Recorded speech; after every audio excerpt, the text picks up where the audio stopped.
Pronto me dicen buenos días, señor instructor. De pronto me dicen buenos días, profesor. Buenos días, maestro. Buenos días, docente. Buenos días, educador. Ahora me dicen mediador. ¿Todo eso es lo mismo?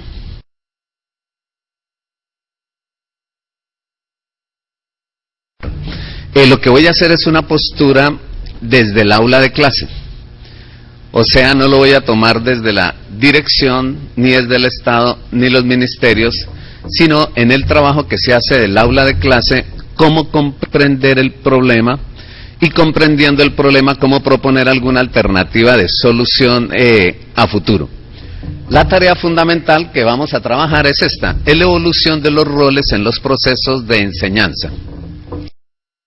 Entonces la idea mía fue pedagógicamente cómo discriminar los roles, hacer un estudio progresivo desde que aparece la pedagogía y aparece la didáctica, ubicarlo temporalmente por lo menos en el último siglo, el siglo XX, y mirar de cara al siglo XXI hacia dónde deben ir las cosas, porque aquel que no conoce la historia está destinado a repetirla. Entonces la charla tiene tres momentos claves. Un momento de contexto, un segundo momento de evolución y un tercer momento que ustedes me permitan a manera de caricatura. El doctor lo hizo y lo hizo a través de películas y videos, cómo poder entender esos roles para poder comprender cómo de un modelo que empezó en el siglo pasado nos ponen a trabajar en un modelo que está empezando en este siglo en países que durante 100 años hicimos lo mismo de la misma forma durante todos los días con el sistema TTS, tiza, tablero y saliva. Nuestros modelos comenzaron a organizarse en América Latina, modelos pedagógicos primarios, iniciando el siglo XX. En el siglo XX casi todos nuestros ministerios recibían el nombre de Ministerio de Instrucción Pública. Y esos ministerios de instrucción pública, como el nombre lo dice, tenían la tarea fundamental de instruir. Y de ahí vienen los grandes docentes de hoy que reciben el nombre de instructores y todavía utilizamos el término instructores. Instructor significa decirle al otro lo que yo sé y poner de tarea lo que no sé.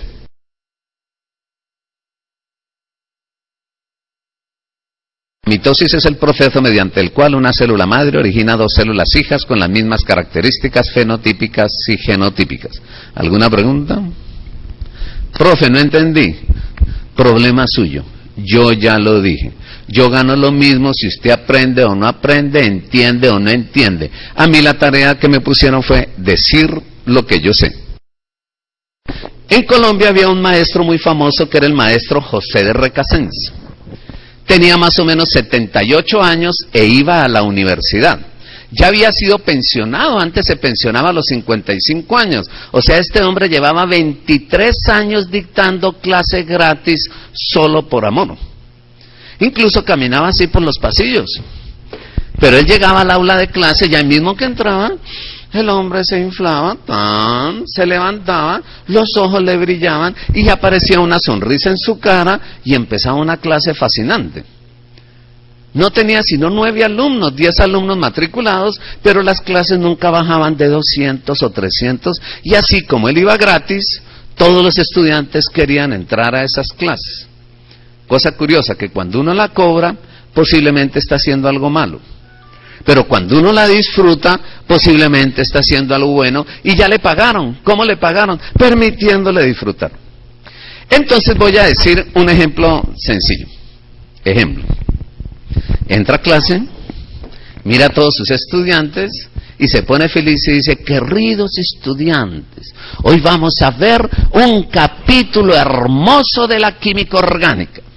Hoy vamos a hablar de los azúcares. Los azúcares son todos esos compuestos orgánicos que terminan en osa. Maltosa, glucosa, celulosa, fructuosa, sumosa sería un azúcar. Profesor Recasens, ¿qué? ¿Y rosa? Rosa sería un azúcar, termina en osa. Lo importante es que sea un compuesto orgánico. ¿Y por qué le dan esa terminación? Todos los compuestos orgánicos e inorgánicos tienen terminaciones especiales. ¿Para qué? Para que nosotros los químicos identifiquemos qué función química corresponde. Por ejemplo, los alcoholes terminan en ol: metanol, etanol, propanol, butanol, silnol, fenol, alfa-naftol. Todo lo que termina en ol es alcohol. Entonces, cuando uno grita gol, por eso es que todos están borrachos en los estadios. Mire lo tranquilo que era el maestro. Permitía incluso el pensamiento divergente y la locura, y él gozaba precisamente sus clases. Y sus clases eran ricas por eso. Doctor Recasén, y la dextrosa termina en osa, es un azúcar. Pero la dextrosa, ¿acaso no es un suero salino que le ponen a uno cuando uno se está deshidratando? Sí, es un suero salino, pero es un azúcar. El problema es que uno cree que los azúcares son dulces, y solamente el 3% de los azúcares son dulces. Por eso nosotros los químicos no le damos el nombre de azúcar, sino que, apréndanse desde ahora, se les da el nombre de carbohidratos. Esa va a ser mi clase de hoy, queridos estudiantes. Tengo un ligero resentimiento, me quieren pensionar a la fuerza, y un rector famoso, que fue ministro, el doctor Rudolf Holmes, en aras de pensionarlo para que él descansara, le quitó la cátedra y no vivió sino 2 días más. Su vida era su aula y su cátedra. Entonces imagínese que él va a dictar la clase de carbohidratos y ¡pum!, le dio un infarto y se murió. Se murió el doctor Recasén, y ahora ¿por quién lo reemplazamos? ¿Quién irá a dictar la clase de carbohidratos? ¿Y ahora qué hacemos? Pues busquemos una persona. ¿Y qué hacemos? Establezcamos un perfil. ¿Y cuál es el perfil? Hagamos una cosa: como él iba a dictar la clase de carbohidratos, pongámosle a dictar la clase de carbohidratos. Y al que mejor la dicte, lo contratamos. Y se presentan 5 por esa plaza: un profesor, un maestro, un docente, un educador y un mediador. Y usted me va a decir a quién contrataría. Primero entra el profesor. Los carbohidratos son polisacáridos de elevado peso molecular constituidos de micromoléculas de monosacáridos. ¿Alguna pregunta? Profe, no entendí. ¿Qué no entendió? Nada desde el principio, profe. Concéntrese, le repito. Los carbohidratos son polisacáridos de elevado peso molecular constituidos de micromoléculas de monosacáridos. ¿Qué fue lo que no entendió?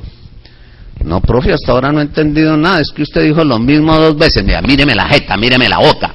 Concéntrese. Los carbohidratos son polisacáridos de elevado peso molecular constituidos de micromoléculas de monosacáridos. ¿Usted es que es bruto? ¿Qué fue lo que no entendió? Ya entendí. Primera pregunta: ¿lo contrata? Sí, si todos son iguales. Ahí es donde va a haber la diferencia. O sea, ahorita va a empezar a darse cuenta que si hay alguien que subió de profesor a maestro, ya no se contrata al profesor. Pero si alguien subió de maestro a docente, ya no se contrata el maestro. ¿Por qué? Porque el tercero tiene las habilidades del primero y el segundo, y el quinto tiene las habilidades de los anteriores. ¿Qué hacemos? ¿Lo contratamos? Uy, pero es que este no hace sino gritar y tal cosa. ¿Y qué hacemos? Nos quedan 4, miremos el segundo. Y el segundo entra, el maestro. Pero para ser maestro tiene que tener el conocimiento, entonces él entra también. Los carbohidratos son polisacáridos de elevado peso molecular constituidos de micromoléculas de monosacáridos, igual que el profesor. ¿Alguna pregunta? Profe, no entendí. ¿Qué no entendió? Desde el principio. Bueno, ya que no entendieron, entonces hagamos una cosa. ¿Quién de ustedes conoce el azúcar? Yo la azúcar refinada, yo la azúcar Manuelita, yo la azúcar Río Painal, yo los dulces, yo los bocadillos. Yo conozco el azúcar en cubitos. Esa me sirve. Me sirve el azúcar en cubitos. Imaginémonos un cubito de azúcar. Aquí tenemos un cubito de azúcar. 1 se dice mono. 2, di. 3, tri. 10, deca. Pero azúcar se dice sacáridos. Si yo tengo un solo cubito, el cubito sería monosacárido. 2 cubitos, disacárido. 3 cubitos, trisacárido. 10 cubitos, decasacárido. 100 cubitos, centasacárido. 1000 cubitos, miriasacárido. Imagínese usted con 1000 cubitos. Para que no se le rieguen, ¿qué hace?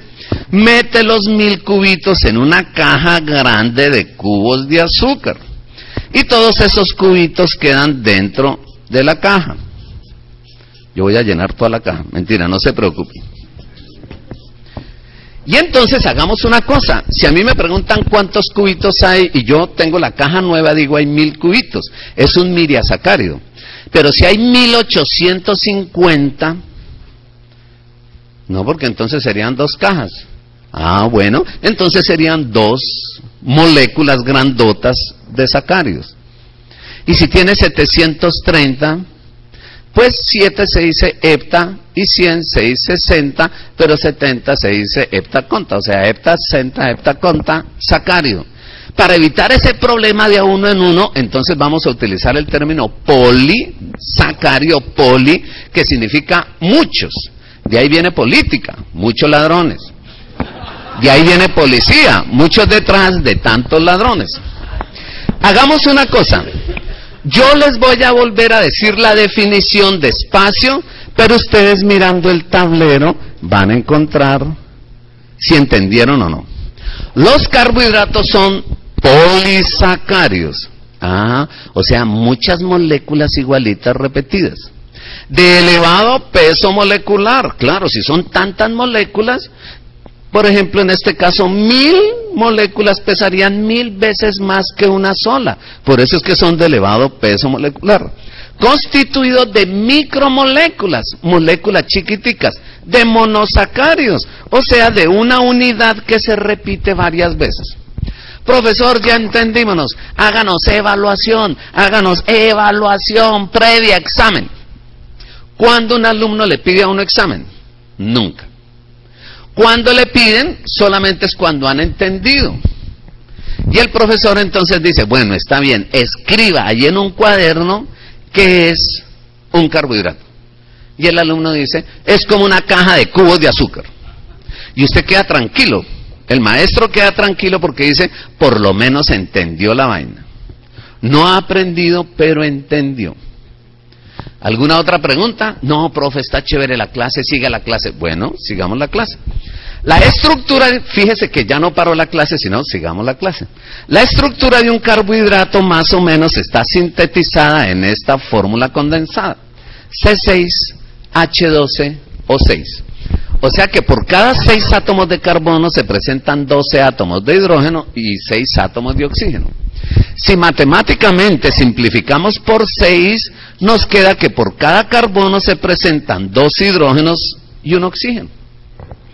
2 hidrógenos y un oxígeno son una molécula de agua, hidratos. Y por cada molécula de agua se presenta un carbono, porque se llaman carbohidratos. Le apuesto que hasta hoy entendieron por qué se llamaban carbohidratos. Incluso los químicos, ni siquiera sabemos por qué le dieron el nombre de carbohidratos. Y por eso hacemos dietas de carbohidratos y nos ponen a jartar agua, y a tomar agua como locos. Profe, pónganos otro ejemplo, no soy profe, soy maestro. Bueno, maestro, pónganos otro ejemplo, que esto está como bueno. Bueno, aquí hay una mesa, esta mesa es hecha de madera. La madera se saca del tejido suberoso de las plantas, se extrae la lignina y queda la celulosa. Celulosa, osa. Profe, o sea que ahí en la madera hay carbonos. Sí, mijo, mínimo 6. O sea que allá hay hidrógenos. Sí, señor, mínimo 12. Muéstreme uno. Hasta ahí llegó el maestro. ¿Y ahora yo qué hago? ¿Cómo le muestro uno?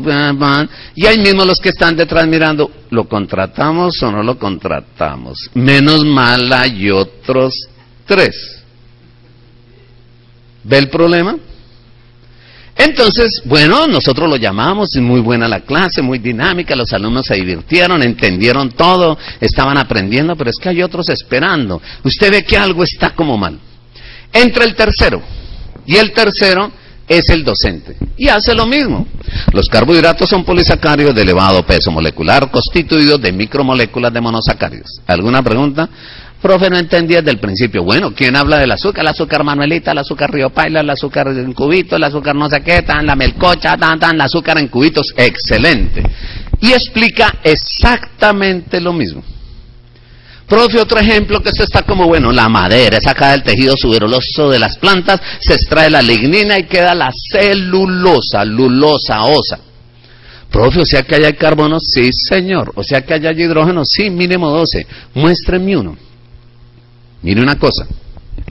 Resulta que los átomos de hidrógeno no se ven, por eso son átomos. Yo no le puedo mostrar el átomo, pero sí le puedo demostrar que aquí hay átomos de hidrógeno.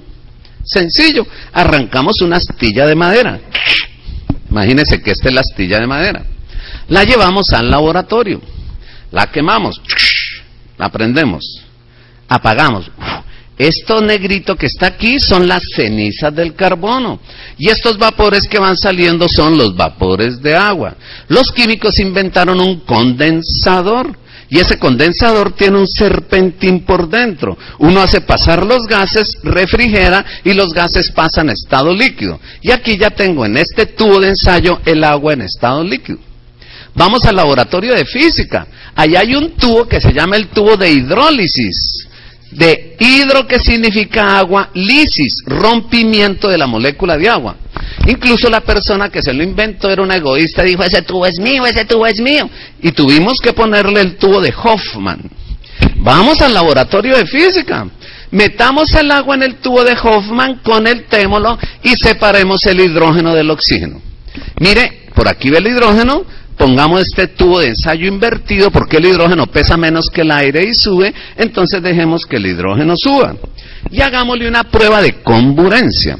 Cogemos otra astilla, la prendemos, la apagamos y la dejamos en ignición al rojo. Si yo la meto por aquí y se prende, es que es oxígeno. Pero si yo la meto por aquí y suena, es que es hidrógeno. Chan, chan, chan. Hidrógeno. Y el alumno dice, ese señor tiene la certeza, la evidencia y la confiabilidad en que lo que está enseñando es cierto. En cambio, ¿cómo contesta el profesor? El primero, profe, entonces allá hay hidrógenos, muéstrenme uno. ¿Qué? ¿Usted acaso ha visto hidrógenos en la vida? ¿Cree que yo los he visto también? Si usted los ha visto, dicte la clase usted. A ver, dicte la clase usted.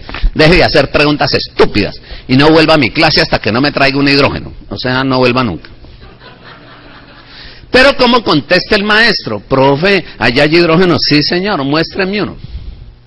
Vea, hombre, fe es creer lo que no vemos porque Dios lo ha revelado. ¿Quién dijo que todos los científicos teníamos que tener el método y el conocimiento y demostrarlo? Para eso están los científicos. Ellos escriben los libros y yo leo de los libros y ahí entiendo. Si no me creen, abran la química orgánica de Solomon, que es el texto guía, capítulo 19, página 312, tercer párrafo, segundo renglón. Lea ya Francesco. La madera es un carbohidrato que tiene carbono, hidrógeno y oxígeno. ¿Qué le dije? Si usted no le cree a Solomon, que es el autor del libro, ¿para qué se preocupa en creerme a mí? ¿Alguna otra pregunta? Mire la diferencia, que el docente tiene el saber. Se hizo entender como el maestro, pero curiosamente tiene el método para demostrar, comprobar y verificar. Desde ahí a las universidades se les puso la tarea de la investigación. Antes no venía sino la tarea de la docencia y de la transmisión del conocimiento. Y después de las habilidades del maestro. Entonces viene el cuarto, y el cuarto es el educador. Y la clase del educador pues es exactamente la misma. Los carbohidratos son polisacáridos de elevado peso molecular, el azúcar Manuelita, el azúcar Río Paila, el azúcar en cubitos, exactamente lo mismo. ¿Estamos? Pero viene un elemento más. El elemento más es este. Oiga, alumnos, ¿qué tengo en la mano? Papel, profe. ¿De cuál papel? Papel higiénico. Papel higiénico. ¿De dónde sacarán el papel? De la madera, profe. Ah, de la madera. ¿Y qué es la madera? Un carbohidrato. ¿Y qué es un carbohidrato? Un polisacárido elevado a peso molecular constituido de micromoléculas de monosacáridos. Bien, se lo grabaron de memoria. ¿Conocen otros carbohidratos? Sí, el azúcar manuelita, el azúcar río paila, el azúcar en cubito, la melcocha. Bien, excelente. ¿Cómo está constituido la madera? De carbono, hidrógeno y oxígeno. Ah, excelente. ¿En qué proporción? Por cada carbono una molécula de agua. Si este papel lo sacan de la madera, ¿este papel qué constitución química tendrá en su esencia? También es un carbohidrato. Ah, es un carbohidrato. Excelente. Yo les demostré que la madera tenía hidrógeno. Me hace el favor y usted me demuestra que este papel tiene oxígeno. ¿Cómo contesta entonces el alumno? Ah, profesor, usted siempre pone cosas que nunca sabe uno hacer y siempre es para rajarlo a uno, por eso le mataron a la mujer y por eso le dañan el carro. ¿Cómo contesta un estudiante? Profe, pero ya eso es para hoy, ¿y en dónde leemos? ¿Dónde lo podemos hacer? ¿Cómo contesta un discente? Fácil, profe, lo quemamos, botamos las cenizas y recogemos los gases. Los metemos en un condensador y los pasamos a estado líquido. Y los metemos en un tubo de Hoffman. Y si el hidrógeno era el comburente y sonaba, el oxígeno debe ser combustible y debe prender. Prendió, profe. Excelente. Pase al tema siguiente. Mire solamente cuándo se puede pasar al tema siguiente. Lo contrato y el profesor quedó feliz y los alumnos felices. Bueno, y este man que ya maneja el hidrógeno y quedó la clase ahí, menos mal falta uno. Y el último viene y hace exactamente lo mismo, los carbohidratos, y prendió, todo lo mismo, los cuatro. Pero hace esta pregunta, oiga, mire la pregunta sencilla última, que era la película que tú pasabas. Mire. ¿A usted para qué le sirve saber que este papel tiene oxígeno? ¿Para pasar química? En cambio hay alguien que dice, profe, se me ocurre una cosa, en Lima desperdician mucho el papel, lo botan. Yo voy a reciclarlo, voy a recoger todo el papel que no sirve en Lima, lo voy a guardar en una bodega, cuando tenga suficiente lo voy a quemar. Voy a separar el hidrógeno del oxígeno. El oxígeno lo voy a guardar en cilindros y en balas y se lo voy a vender a los hospitales y a los centros de salud y voy a montar mi empresa Agafano, productora de oxígeno. Y con eso voy a vivir dignamente yo, voy a mantener a mi familia y voy a solucionarle un problema a la comunidad. Para eso es que se aprende. Entonces, para poder ser mediador, hay que ser educador. Y para ser educador, hay que tener el método. Pero para tener el método hay que entender. Y para entender hay que tener el conocimiento. Entonces, ¿cuál es el error? Que tenemos alumnos y los queremos volver líderes de una vez. Y tenemos profesores y los queremos volver mediadores de una vez. Hay que hacerlo de forma secuencial y progresiva.